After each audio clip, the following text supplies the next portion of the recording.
రైతు కాంగ్రెస్ పార్టీ ఈ మధ్య ఎక్కడన్నా దురదృష్టవశాత్తు ఏదో ఒక ఇన్సిడెంట్ జరిగితే ప్రతి ఇన్సిడెంట్ని కూడా కులాలకు రుద్ది కులాల మధ్య చిచ్చు పెట్టి లబ్ధి పొందుదాం అనేటువంటి ఒక ప్రయత్నం చేస్తూ ఉన్నారు. ప్రజలందరూ కూడా గమనిస్తూ ఉన్నారు. పోనీ నువ్వు అధికారంలో ఉండగా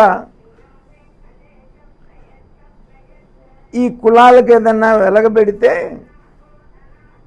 రైట్, నేను ఈ కులాలకి నేను అధికారంలో ఉండగా వెలగబెట్టాను, ఇప్పుడు మీరు అన్యాయం చేస్తున్నారు అని చెప్పచ్చు. అన్ని రకాలుగా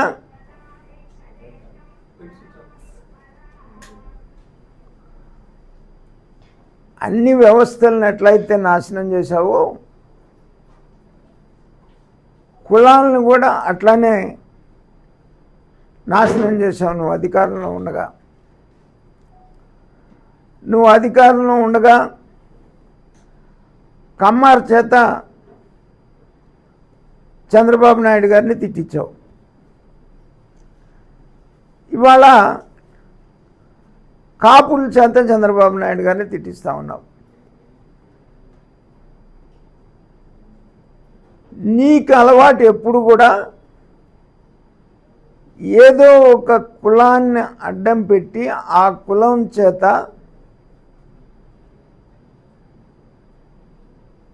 అపోజిషన్లో ఉన్నప్పుడు కానీ గవర్నమెంట్లో ఉన్నప్పుడు కానీ ఈ కుల వ్యవస్థతో ఆడుకోవటం అనేటువంటిది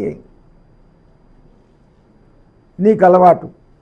చంద్రబాబు నాయుడు గారు కాపుల్ని మోసం చేశారు. ఈడబ్ల్యూఎస్ దాంట్లో 10%లో 5% జీవో ఇచ్చి ఆ రకంగా కాపుల్ని మోసం చేశారు అని చెప్పేసి నువ్వు అసెంబ్లీలో మాట్లాడినప్పుడు నేను భారతీయ జనతా పార్టీ రాష్ట్ర అధ్యక్షుడిగా ఉండి నేను జగన్మోహన్ రెడ్డికి లెటర్ రాశాను. చంద్రబాబు నాయుడు గారు ఏదైతే 5% ఇచ్చారో అది చట్టబద్ధంగానే ఇచ్చారు. కాపుల్ని మోసం చంద్రబాబు నాయుడు చేయలేదు, నువ్వు మోసం చేసి నువ్వు అబద్ధాలు చెప్తున్నావు అసెంబ్లీలో అని చెప్పేసి నేను నీకు కేటగారికల్గా లెటర్ రాశాను.